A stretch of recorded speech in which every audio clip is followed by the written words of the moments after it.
ating menu ngayong Lunes. Ayan, pinawito ko ng manok. Pero ano lang yan. Hindi naman lutong, half cook lang yan. Talagay ko siya dyan. Yan, sa sayote. Yan.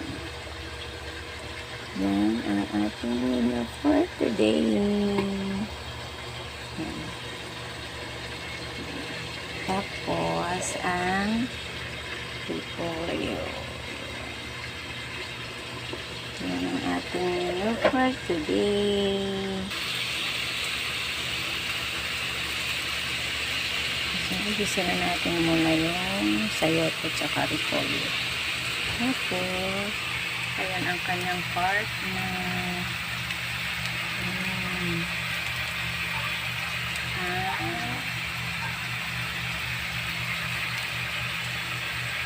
yellow rice. Okay, that is the final. Ayan na.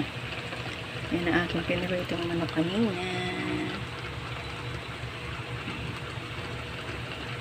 Diba? Yan lang ay sapat na. Okay, bye-bye.